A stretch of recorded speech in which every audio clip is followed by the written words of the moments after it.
வணக்கம். இன்னைக்கு உங்களுக்காக கதை சொல்ல வந்திருப்பது வியல் உங்கள் சிக்கி. இன்னைக்கு நம்ம பார்க்க போற கதையின் பெயர் அவனது பையனும் இனி அவர்களோடு. கதைக்குள்ள போலாமா?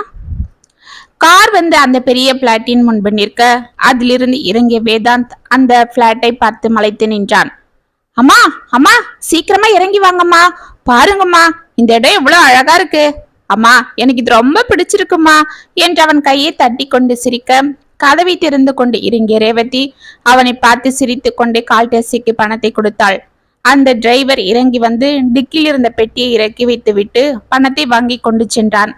பின்னால் வந்த டெம்போவில் இருந்து டிரைவரும் 2 ஆட்களும் இறங்கி வர அவர்களிடம் ஏ பிளாக்ல 3rd ஃப்ளோர்ல 12ஆம் நம்பருக்கு கொண்டு வந்துடுங்க என்று கூறிவிட்டு பெட்டியை ஒரு கையில் எடுத்துக்கொண்டு வேதாந்தை ஒரு கையில் பிடித்து கொண்டு உள்ளே சென்றாள். அங்கிருந்த பெரிய நீச்சல் குளம், பிள்ளைகள் விளையாட தனியாக அமைக்கப்பட்டிருந்த ஊஞ்சல், சீசா இவற்றையெல்லாம் பார்த்ததும் தனது தாயின் கையை உதறிவிட்டு குடுகுடுவென ஓடினான் வேதாந்த். ஏய் வேதாந்த், இங்க பாரு, அங்கெல்லாம் ஓடக்கூடாது, அங்க ஸ்விம்மிங் பூல் இருக்கு, அதுல விழுந்துட போற என்று கத்தி கொண்டே விரைந்து அவன் பின்னால் சென்றாள் ரேவதி. இதற்குள் ஸ்விம்மிங் பூலிடம் உடைய வேதாந்த் பரபரவென அதில் இறங்க வாட்ச்மேன் ஓடி அவனை பிடித்து கொண்டான். ஏய், யார் பண்ணி என்று அவனை அதட்டும் தோரணையில் கேட்க அவனை பார்த்து மிரண்டு வேதாந்த் அழ ஆரம்பித்தான். இதற்குள் வண்டி ஒன்று அவர்கள் அருகில் நின்றது. அதில் இருந்து இறங்கி அந்த மனிதன், கணபதி, எதுக்கு குழந்தைய மிரட்டுறீங்க? சின்ன பசங்க கிட்ட எப்படி பேசுறதுன்னு உங்களுக்கு தெரியாதா? பாவம், குழந்தை பயந்துட்டான் போல இருக்கு என்று கடகடவன வண்டியில் இருந்து இறங்கி செக்யூரிட்டியின் பிடியில் இருந்து வேதாந்தை தன்னிடம் அழைத்து கொண்டான். அந்த மனிதனை முழித்து பார்த்து கொண்டிருந்த வேதாந்திற்கு அவனது அமைதியான தோற்றமும் அன்பான பார்வையும் பிடித்துவிட அவனை பார்த்து லேசாக புன்னகை செய்தான். ஹே குட்டி பையா, யாரு நீ? இங்க உன்னை நான் பார்த்ததே இல்லையே என்று கேட்டுக்கொண்டே அவனை தூக்கினான். நான் என்று அவன் திரும்பி பார்க்க இதற்குள் அங்கு வேர்க்க விறுவிறுக்க பெட்டியுடன் ஓடி வந்தாள் ரேவதி. ஏய் வேதாந்த், நான் கூப்பிட நிக்காம வந்துட்டியா? தண்ணியில விழுந்திருந்தா என்ன ஆறுது? நான் கொஞ்ச நேரத்துல பயந்துட்டேன் என்று அவள் படபடப்பாக கூற, மேடம் இருங்க, ஒன்னும் பிரச்சனை இல்ல, டென்ஷன் ஆகாதீங்க, பி ரிலாக்ஸ் என்று சிரித்தான் அந்த மனிதன். அவனை பார்த்து கொண்டே வேதாந்தை வாங்கிய ரேவதி, சாரி சார், நான் கால் டாக்ஸிக்கு பணத்தை கொடுத்துட்டு வரதுக்குள்ள என் கையை உதறிக்கிட்டு ஓடி வந்துட்டான். பரவாயில்ல மேடம், குழந்தைங்க தானே, அவங்களுக்கு இப்படி ஒரு இடத்த புதுசா பார்த்தா உடனே விளையாடணும்னு ஆசை வந்துடும், அது நேச்சுரல். பை த பை, நீங்க இங்க புதுசா குடி வந்திருக்கீங்களா? ஆமா சார், ஏ பிளாக்ல 3rd ஃப்ளோர். ஓ அப்படியா, நானும் அதே பிளாக் தான், ஆனா 2nd ஃப்ளோர். ஓகே, நம்ம அப்புறம் மீட் பண்ணுவோம் என்று அவளிடம் கூறிவிட்டு, ஏய் லிட்டில் சாம், நம்ம அப்புறமா மீட் பண்ணுவோமா என்று கையை நீட்டினான். ஓகே அங்கிள் என்று அவனும் அந்த மனிதனின் கைகளை தட்ட, ஓ குட் என்று அவனை பார்த்து சிரித்து கொண்டே வண்டியில் ஏறி அமர்ந்த அந்த மனிதன், கணபதி, இவங்க புதுசா இங்க வந்திருக்காங்களாம், அவங்களுக்கு ஹெல்ப் பண்ணுங்க என்று வண்டியை ஸ்டார்ட் செய்து கொண்டு கிளம்பினான். ஓகே சார் என்ற கணபதி திரும்பி ரேவதியை பார்த்தான். ஏமா, நீங்க புதுசா வந்திருக்கீங்களா? யாரு? நம்ம சங்கரன் சாரோட பிளாட்டுக்கா என்று கேட்டுக்கொண்டு அவள் கையில் இருந்த பெட்டியை வாங்கினான்.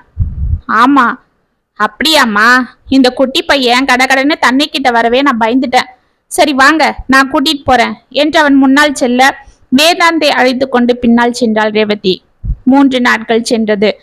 அன்று அந்த பெரிய பள்ளியில் வேதாந்திற்கு அட்மிஷனுக்காக நின்று கொண்டிருந்த ரேவதியிடம் வேதாந்த் தண்ணீர் வேண்டும் என்று கேட்டுக்கொண்டிருக்க, கொஞ்ச நேரம் பொறுத்துக்க வேதாந்த், வர்ற அவசர தண்ணி பாட்டில வீட்லயே வச்சுட்டு வந்துட்டேன்.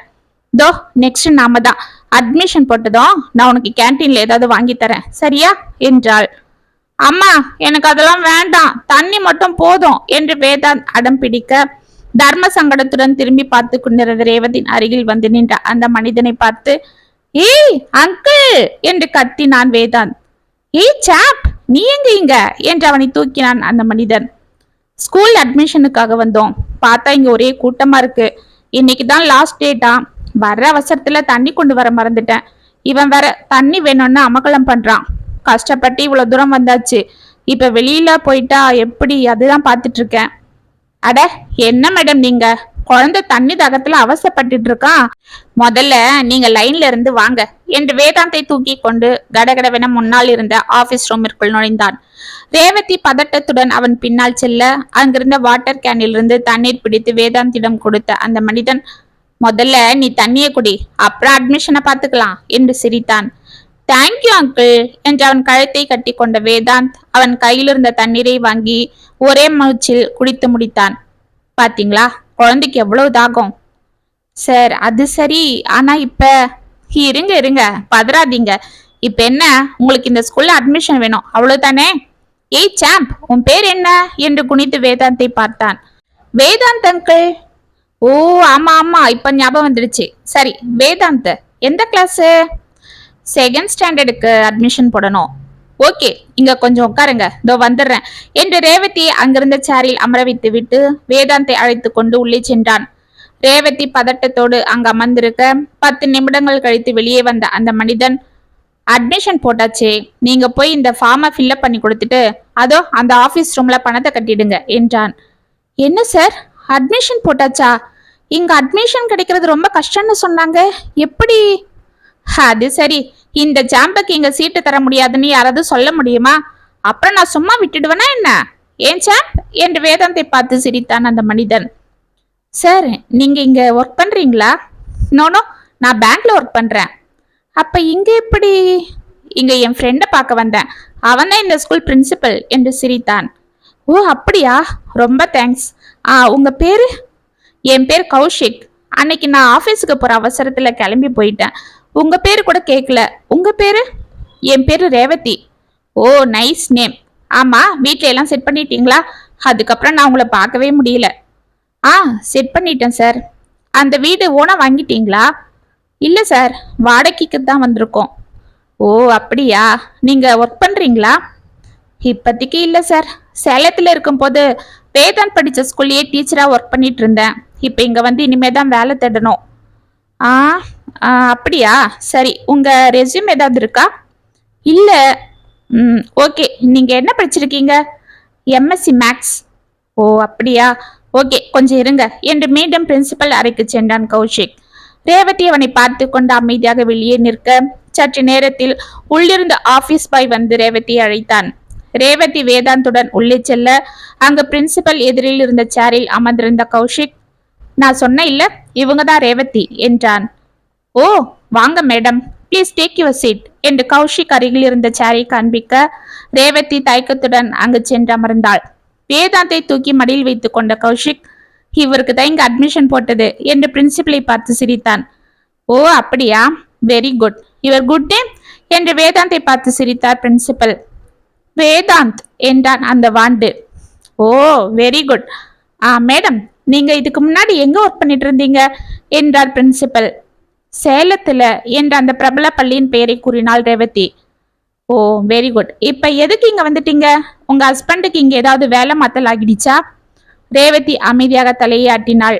பிரின்சிபல் கௌஷிக்கை பார்த்துவிட்டு, ஓகே, இந்த ஃபார்மை ஃபில்அப் பண்ணி கொடுங்க என்று அவளிடம் ஒரு ஃபார்மை கொடுக்க அதை வாங்கிய ரேவதி 10 நிமிடத்தில் அதை ஃபில்அப் செய்து கொடுக்க அதை பார்த்த பிரின்சிபல், ஓ சாரி மேடம், நீங்க விடோன்னு தெரியாம நான் என்று தயங்கினார்.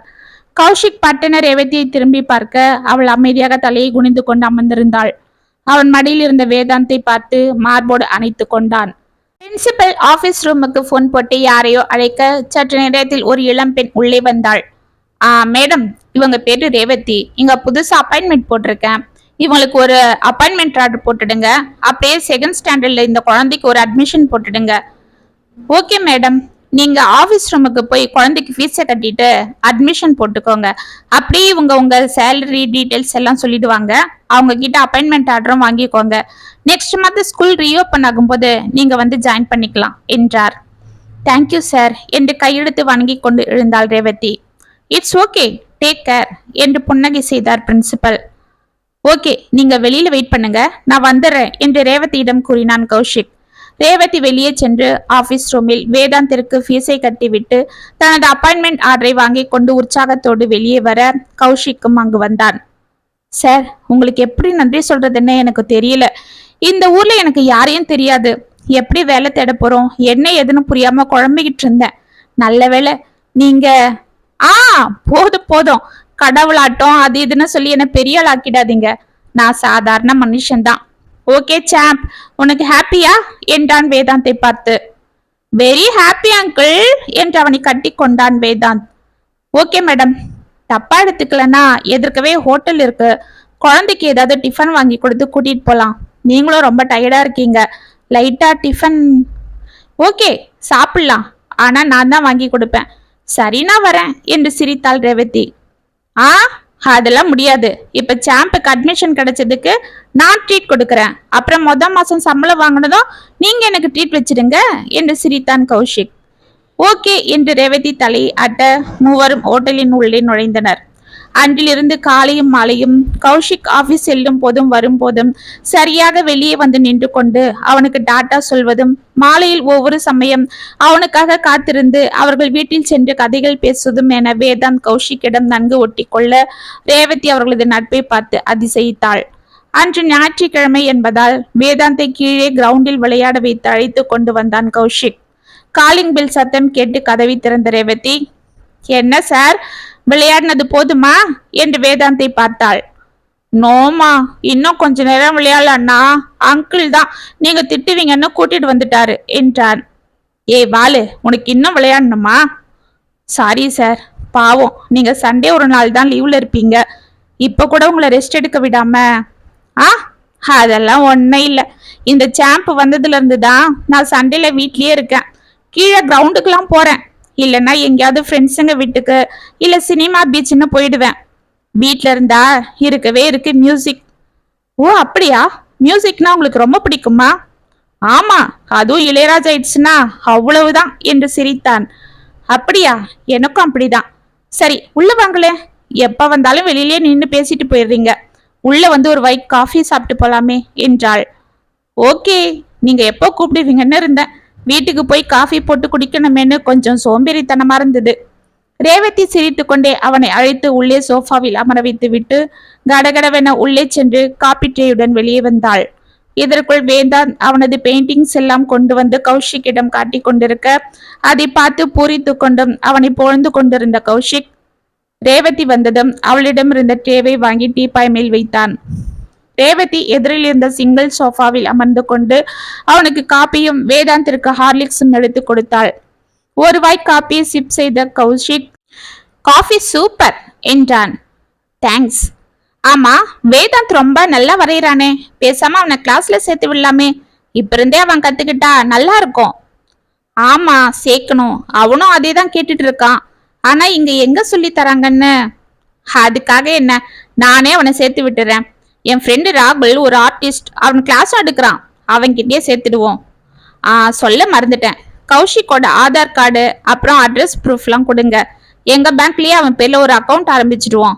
அப்படியே ஒரு இன்சூரன்ஸும் போட்டுடலாம். +2 முடிச்சதும் அவனுக்கு காலேஜுக்கு சேர அந்த பணம்லாம் உதவியா இருக்கும் என்றான். ரேவதி அவனை ஆச்சரியத்தோடு பார்த்து கொண்டே தலையாட்டினாள். சார், நான் கேக்குறேன்னு தப்பா எடுத்துக்க மாட்டீங்கன்னு நினைக்கிறேன். ஓகே ஓகே, ரொம்ப தயங்காதீங்க.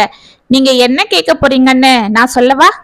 ரேவதி அவனை அதிர்ந்து பார்க்க, நீங்க தனியா இருக்கீங்களே, உங்களுக்கு யாரும் இல்லையான்னு தானே கேட்க வந்தீங்க?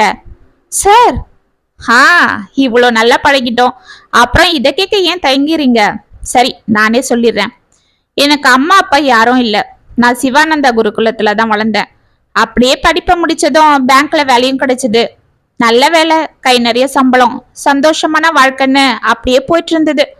அப்பதான் என்னோட வேலை பார்க்குற ஒரு கொலிக் அவரோட தங்கி எனக்கு கல்யாணம் பண்ணி கொடுக்கணும்னு ஒத்த கால நின்று எனக்கு கல்யாணம் பண்ணி கொடுத்தாரு. என் மனைவி பேரு நீலா, ரொம்ப அழகா இருப்பா. அவ வந்ததுக்கு அப்புறம்தான் எனக்கும் வாழ்க்கையில ஏதோ ஒரு பிடிப்பே வந்தது. ஏதோ ஒரு புதிய உலகத்துல நான் போனது போல ஒரு சந்தோஷம். அம்மா அப்பா அண்ணன் தம்பி தங்க அக்கா இப்படி எந்த உறவும் இல்லாம ஏதோ அப்படியே வாழ்ந்துட்டு இருந்த எனக்கு என் நீலா வந்ததும் என்னவோ எல்லாமே ஒட்டுமொத்தமா எனக்கு கிடைச்சது போல இருந்தது. அவளும் என் மேல ரொம்ப பாசமா இருந்தா. நான் அவளை என் உள்ளங்கையில வச்சு பத்திரமா பார்த்துக்கிட்டேன். ஏன்னா எனக்கு கிடைச்ச ஒட்டுமொத்த சந்தோஷம் இல்லையா. ஆனா அந்த சந்தோஷம் ரொம்ப நாள் நீடிக்கல. ஒரு நாள் என் மனைவி திரும்பவும் என் அனாதையா விட்டுட்டு இந்த உலகத்தை விட்டு போயிட்டா என்று பேச்சு நிறுத்தினான். அவன் குரல் கரகரத்தது. அவன் எவ்வளவு சமாளித்து கொண்டும் அவன் கண்களை மீறி கொண்டு வந்த கண்ணீரை அவனால் கட்டுப்படுத்த முடியவில்லை. சாரி சார், நான் உங்களை என்று ரேவதி பதற, நோனோ அதெல்லாம் ஒன்றும் இல்லை என்று கடகடவென கண்களை துடைத்து கொண்ட கௌஷிக், நான் உங்ககிட்ட சாரி கேட்கணும்னு இருந்தேன். எதுக்கு என்றால் ரேவதி அவனை சந்தேகமாக பார்த்து கொண்டு. வேதாந்துக்கு அப்பா இல்லைன்றது எனக்கு முதல்ல தெரியாது. அதனால தான் நான் பிரின்சிபல் கிட்ட எதுவும் சொல்லல. அன்னைக்கு அவர் உங்க ஹஸ்பண்ட பத்தி கேட்கும்போது நீங்க ரொம்ப சங்கடப்பட்டீங்க. அதை பார்த்து நான் நோ அதெல்லாம் ஒன்றும் இல்லை. ஆமா மேடம், உங்க ஹஸ்பண்ட் எப்ப இருந்தாரு? கௌஷிக்கு 2 வயசு இருக்கும் போது. அப்படியா? என்னாச்சு? ஆக்சிடென்ட் ஏதாவது? இல்லை இல்லை, அவருக்கு heart attack. Oh my god, இந்த சின்ன வயசுலையா? ஆமா, நான் கொடுத்து வச்சது அவ்வளவுதான் என்றாள் ரேவதி அமைதியாக. இல்லை மேடம், இப்படி ஒரு அருமையான மனைவி, ஒரு அற்புதமான குழந்தையோட வாழ அவருக்கு தான் கொடுத்து வைக்கல. சின்ன வயசுல எங்க அம்மா அப்பாவை இழந்த நானு சித்தி வீட்டில தான் வளர்ந்தேன். அவங்க கடமை முடிஞ்சா போதுன்னு என்னை கட்டி கொடுக்க, அந்த வாழ்க்கையும் இப்படி ஆனதுக்கு அப்புறம் திரும்பவும் நான் அங்க போக விரும்பல. அதுக்கப்புறம் நான் என் குழந்தையோட தனியா வாழ ஆரம்பிச்சேன். ஆனா எங்க சொந்த பந்தங்க என்னை நிம்மதியா வாழ விடல. சுடுசொல், சந்தேக பார்வை எல்லாம் என்னை கொஞ்சம் கொஞ்சமா பலவீனமாகிட்டு இருந்தது. அதுதான் யார் முகத்திலையும் இனி முழிக்க கூடாதுன்னு என் குழந்தைய கூட்டிட்டு வந்துட்டேன். மேடம் என்று கௌஷிக் ஏதோ கூறவா எடுக்க, சார் இனிமேல் என்னை மேடன்னு கூப்பிடாதீங்க, ஏதோ ஃபார்முலா தெரியுது. நான் உங்களை விட சின்னவ தானே, என்னை ரேவத்தினே கூப்பிடுங்க. ஆமா, நான் உங்களை விட பெரியவண்ண எப்படி சொல்றீங்க என்று சிரித்தான் கௌஷிக். அன்னைக்கு வேதாந்த நீங்க தூக்கிக்கிட்டு ஹோட்டலுக்குள்ள போன போது உங்க பாக்கெட்ல இருந்த உங்க ஐடி கார்டு கீழே வந்துடுச்சு. அதுல பார்த்தேன். அப்பதான் தெரிஞ்சுது என்னை விட நீங்க 2 வயசு பெரியவர்னு என்று சிரித்தாள். அப்போ ஓகே, நீங்களும் என்ன சார்னு கூப்பிட வேண்டாம். கௌஷிக்னே கூப்பிடுறதா இருந்தா நானும் உங்களை ரேவத்தின்னு கூப்பிடுறேன் என்று சிரித்தான் கௌஷிக். ஓகே என்றாள் ரேவதி. அன்றிலிருந்து இருவரும் மிகவும் நட்புடன் பழக கூடிய விரைவில் அவர்களது நட்பு மிகவும் ஆழமானது. கௌஷிக்கின் கண்ணியமான நடவடிக்கை, பெருந்தன்மையான பேச்சு, வேதாந்திடம் அவன் காட்டும் அக்கறை அனைத்தும் ரேவதிக்கு அவனிடம் பெரிய மதிப்பை ஏற்படுத்தியது.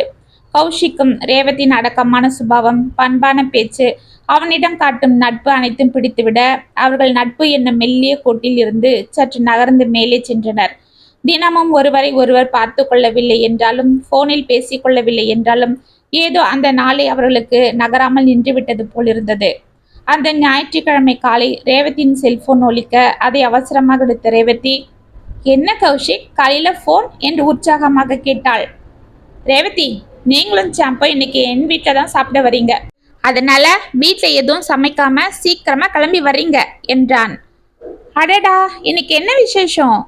என்ன ரேவதி, இன்னுமா தெரியல? என் ஐடி கார்டை பார்த்தீங்களே, நீங்க கண்டுபிடிச்சிருப்பீங்கன்னு நினைச்சேன். சற்று நேரம் யோசித்த ரேவதி, ஞாபகம் வந்துடுச்சு, மே 5 உங்க பர்த்டே இல்ல? கண்டுபிடிச்சிட்டீங்களா என்று சிரித்தான். என்ன கௌஷிக், முதல்லயே சொல்லக்கூடாது, நான் ஏதாவது கிஃப்ட்? அதுக்கு தான் சொல்லலை. எனக்கு உங்க ஃப்ரெண்ட்ஷிப் கிடைச்சதே பெரிய கிஃப்ட் தான். அதுக்கப்புறம் என்ன?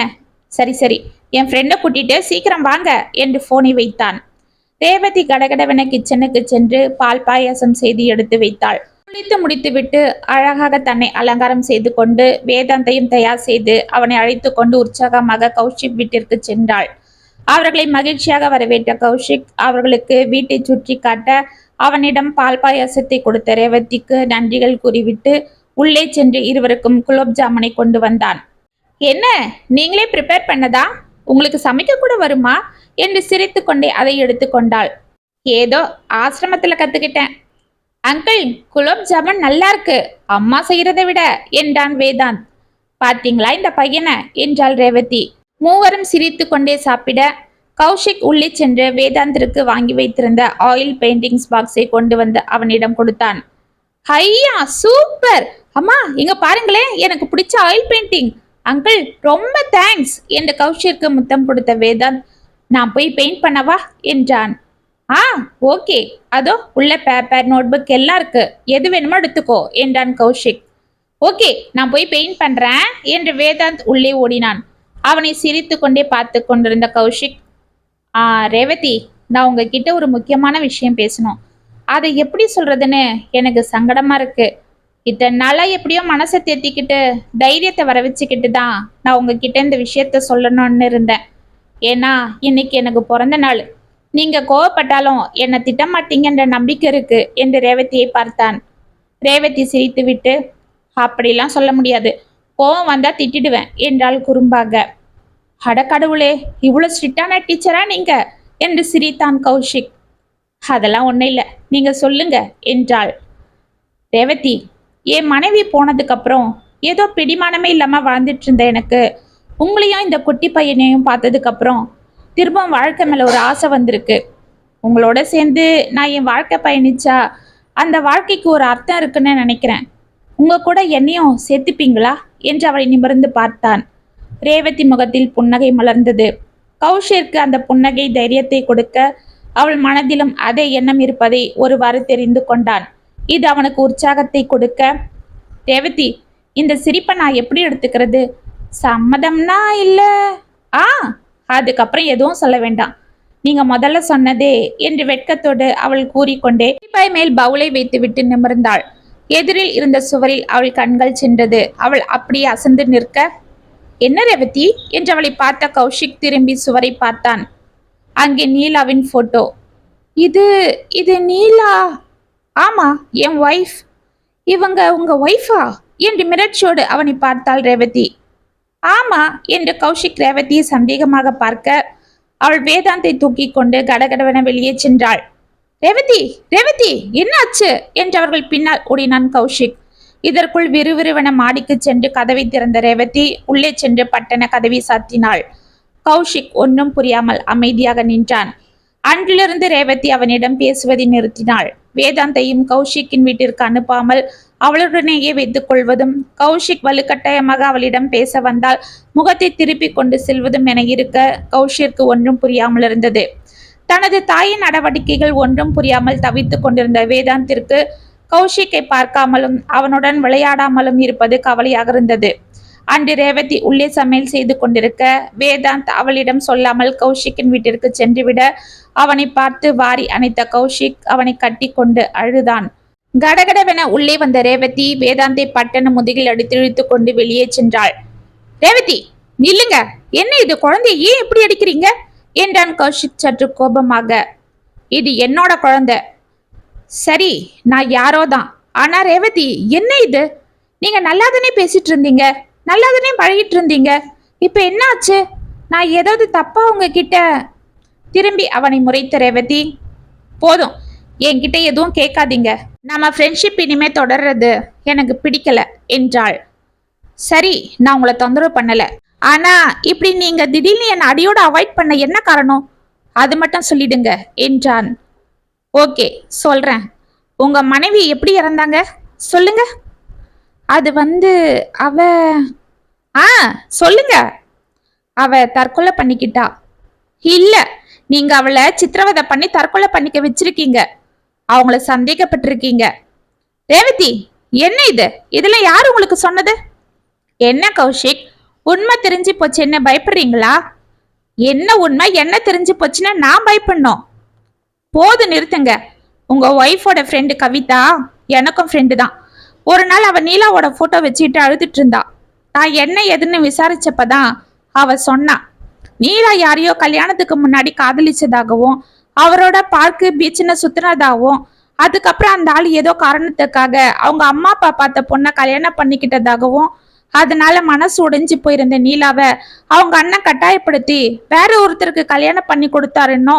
அப்புறம் ஒரு நாள் அந்த பழைய காதல்ன அவளும் அவங்க ஹஸ்பண்டும் எதிர்ச்சியா எங்கேயோ பார்க்க அவர்கிட்ட அந்த ஆளு ஏதோ பேசிட்டு இருந்ததாகவும் அதுக்கப்புறம் நீலா ரொம்ப மன உளைச்சல் இருந்ததாகவும் அதை பத்தி கவிதா அவகிட்ட வற்புறுத்தி கேட்டப்ப எனக்கு எங்க வீட்டுக்காருக்கு என்னோட பழைய காதல் தெரிஞ்சு போச்சு, அவரை பார்க்கவே எனக்கு பயமா இருக்கு, நான் இனிமே இந்த உலகத்துல வாழ மாட்டேன்னு சொல்லிட்டு ஓடிட்டாளாம். அதுக்கப்புறம் அவ ஒரே வாரத்துல தற்கொலை பண்ணிக்கிட்டான்னு சொன்னான். அவ அவ்வளவு தூரம் அவருக்காக உண்மையா வாழ்ந்தோம் அவ பேர்ல அவர் சந்தேகப்பட்டதாலதான் அவ தற்கொலை பண்ணிக்கிட்டான்னு சொன்னா. அது நீங்க தானே? எனக்கு இப்பதான் தெரிஞ்சுது. ஏன் கௌஷிக், உலகத்துல கல்யாணத்துக்கு முன்னாடி யாருமே காதலிக்கிறது இல்லையா? அப்படி காதலிச்சு தோத்து போனவங்கலாம் திரும்ப வாழவே கூடாதா? அவங்களாம் தப்பு பண்ணவங்களாதான் இருப்பாங்களா? பாவம் அந்த நீலா, அவள் அநியாயமா சந்திக்கப்பட்டு கொன்னிட்டீங்களே நீங்க என்று மேலும் அவள் கூறுவதற்குள், போதும் ரேவதி, நிறுத்துங்க. என்னோட நீலாவை பத்தி உங்களுக்கு என்ன தெரியும்? நான் அவளோட வாழ்ந்த வாழ்க்கையை பத்தி உங்களுக்கு என்ன தெரியும்? உண்மை எதுவும் தெரியாம வார்த்தையை விடாதீங்க. ரேவதி அமைதியாக அவனை பார்த்தாள். நானும் என் நீலாவும் எந்த ஒளிவுமுறையும் இல்லாம அப்படி ஒரு வாழ்க்கையை வாழ்ந்தோம். என் நீலா ரொம்ப நல்லா பரதநாட்டியம் ஆடுவா. கல்யாணத்துக்கு அப்புறம் அவ ஆடாம இருந்தா. ஆனா நான் அவ டேலண்ட மதிச்சு அவளோட கலையை வெளியுலகத்துக்கு காட்டணும்னு அவளை ஊக்கப்படுத்தி அவளுக்கு அரங்கேற்றம் பண்ணேன். அப்பதான் அவளோட பழைய காதலனான ரவிய நான் அங்க பார்த்தேன். அவருக்கு நான் நீலாவோட புருஷன்னு தெரியாது. நான் அவளை பத்தி பெருமையா பேசிட்டு இருந்ததை பார்த்து அவரு ரொம்ப சந்தோஷப்பட்டாரு, என்னை ரொம்ப மதிச்சாரு. ஆனா இதை தூரத்துல இருந்து பார்த்த நீலாக்கு அவர் அவளை பத்தியும் அவங்க காதலை பத்தியும் தான் என்கிட்ட சொல்றாருன்னு தப்பா எடுத்துக்கிட்டா. வீட்டுக்கு போனதுல இருந்து அவ ஒரு வாரமா என்கிட்ட சரியா பேசாம என்கிட்ட ஒதுங்கி ஒதுங்கி ஏதோ குற்ற உணர்ச்சியோட இருந்தா. நான் அவளை எவ்வளவோ சமாதானம் செஞ்சு அவகிட்ட பக்குவமா ஒரு நாள் கேட்டேன். அப்பதான் அவ சொன்னா, அவர் என்னோட பழைய காதலர், நாங்க 2 பேரும் உயிருக்கு உயிரா காதலிச்சோம். ஆனா குடும்ப சூழ்நிலைக்காக அவர் வேற ஒரு பொண்ணை கல்யாணம் பண்ணிக்கிட்டாரு. நானும் அப்ப மனசு உடைஞ்சு போயிருந்தேன். ஆனா எங்க அண்ணன் உங்களுக்கு என்ன கல்யாணம் பண்ணி வச்சதுல இருந்து நான் உங்ககிட்ட உண்மையாதான் வாழறேன்.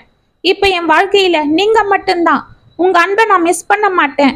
அவர் என்னை பத்தி எதனா தப்பா சொல்லியிருந்தா என்னை வெறுத்துடாதீங்கன்னு கதறனா. அவர் உன்னை பத்தி எதுவும் சொல்லல. கேட்க போனா அவர் உன்னை பத்தியும் உங்க காதலை பத்தியும் என்கிட்ட எதுவுமே சொல்லல. இப்ப நீ சொன்னதுக்கு அப்புறம் தான் எனக்கு தெரியும். ஆனாலும் இதுல நான் தப்பெடுத்துக்க மாட்டேன். கல்யாணத்துக்கு முன்னாடி இப்படி நடந்துக்கிறதெல்லாம் சகஜம். உன் மனசுக்கு பிடிச்சவர்கிட்ட நீ மனசை பறி கொடுத்துருக்கலாம். விதி உங்களை சேர்க்கல. அதுக்காக யாரு என்ன பண்ண முடியும்? இப்ப நீ என் மனைவி. கல்யாணத்துக்கு முன்னாடி இருந்த உன் வாழ்க்கைய பத்தி எனக்கு எதுவும் பிரச்சனை இல்லை. இப்ப இருக்கிற என் நீலா தான் எனக்கு முக்கியம்னு அவளுக்கு எவ்வளவோ சமாதானம் சொன்னேன். ஆனா அவ கேட்கல. அவ ரொம்ப கில்ட்டியாவே இருந்தா. நான் ஏதோ அவளை பார்த்து பரிதாபப்படுறேன்னோ, அவ தப்பு பண்ணி நான் அவளுக்கு ஏதோ வாழ்க்கை கொடுத்ததாகவும் அதனால என்னை பார்க்கவே சங்கடமா இருக்கிறதாவும் அடிக்கடி புலம்பிக்கிட்டே இருப்பா. இவளை எப்படி சரி செய்யறதுன்னு நான் குழம்பிருந்த சமயத்துலதான் ஒரு நாள் நான் ஆபீஸ்ல இருந்து வரும்போது அவ என்று கண்கள் கலங்கினான். அப்ப எங்க வீட்டுக்காரோட பழைய காதலி நீலாதானா என்றாள் ரேவதி அதிர்ச்சியாக. கௌஷிக் டக்கென அவளை நிமிர்ந்து பார்க்க, ஆமா கௌஷிக், எங்க வீட்டுக்காரு எங்களுக்கு கல்யாணம் ஆனப்பவே நீலாவை பத்தியும் அவங்க காதலை பத்தியும் என்கிட்ட சொல்லிட்டாரு. குடும்பத்து சூழ்நிலைக்காக என்னை கட்டிக்க சம்மதிச்சவருக்கு இந்த கல்யாணத்துல இஷ்டமே இல்லை. ஆனாலும் என்னோட அன்பு அவருக்கு கொஞ்சம் மாற்றத்தை கொடுத்தது. ஆனாலும் அவரால் நீலாவை மறக்க முடியல. அவளுக்கு துரோகம் பண்ணிட்டேன்னு புலம்பிக்கிட்டே இருப்பாரு. ஒரு நாள் திடீர்னு வந்து, நான் என் நீலாவை பார்த்தேன், அவளுக்கு அற்புதமான ஒரு வாழ்க்கை அமைஞ்சிருக்கு, அவளோட ஹஸ்பண்ட் ரொம்ப நல்லவரு, என் நீலா இப்ப சந்தோஷமா இருக்கா, எனக்கு அது போதுன்னு ரொம்ப சந்தோஷப்பட்டாரு. அந்த சந்தோஷத்திலேயே ஆபீஸுக்கு போனவரு தான் வரும்போது என்று கண்கள் கலங்கினாள். ரேவதி, நீங்க சொல்றது உண்மைதான் கௌஷிக். கௌஷிக், என்னை மன்னிச்சிடுங்க. கவிதா சொன்னதை கேட்டு நான் உங்களை தப்பா எடுத்துக்கிட்டு. பரவாயில்ல ரேவதி, அதனால என்ன இருக்கு என்று உள்ளே சென்றான். மறுநாள் காலை கௌஷிக் வண்டியை ஸ்டார்ட் செய்து கொண்டிருக்க, அங்கிள் நானும் உங்க கூட வரேன், என்ன ஸ்கூல்ல டிராப் பண்ணிடுங்க என்று ஓடி வந்தான் வேதாந்த். ஏய் வேதாந்த், நீ என்று அவனை பார்த்து கொண்டு கௌஷிக் அதிர்ந்து நிற்க, அம்மா தான் உங்க கூட ஸ்கூலுக்கு போக சொன்னாங்க என்றான். அப்படியா, சரி வா என்று அவனை தூக்கி முன்னால் அமர வைத்து வண்டியை ஸ்டார்ட் செய்தான் கௌஷிக். நானும் வரலாமா என்று ரேவதி அங்கு வர, அங்கிள் அம்மா பாவம், அவங்களையும் கூட்டிட்டு போலாம் அங்கிள் என்றான் வேதாந்த். கௌஷிக் ரேவதியை பார்த்தான். ப்ளீஸ் என்றாள் ரேவதி. என்ன அங்கிள், அம்மா வர சொல்லுங்க என்றான் வேதாந்த். நான் எப்போவோ ஓகே சொல்லிட்டேன் என்று கௌஷிக் சிரிக்க, ரேவதி உற்சாகமாக அவன் பின்னால் ஏறிக்கொண்டாள். அவர்கள் வாழ்க்கை பயணம் அன்றிலிருந்து இனிதே ஆரம்பமானது. இத்துடன் அவனது பயணம் இனி அவர்களோடு கதை முற்றும். உங்களுக்கான எழுதின இந்த கதை உங்களுக்கு பிடிச்சிருந்தா கமெண்ட்ஸ்ல சொல்லுங்க, லைக் பண்ணுங்க, ஷேர் பண்ணுங்க, மறக்காம சப்ஸ்கிரைப் பண்ணிக்கோங்க. மீண்டும் நாளைக்கு வேற ஒரு சுவாரஸ்யமான கதையோட உங்களை சந்திக்கிறேன். அது வரைக்கும் இனிப்பிலே இருங்க. இப்படிக்கு வியல் உங்கள் சகி.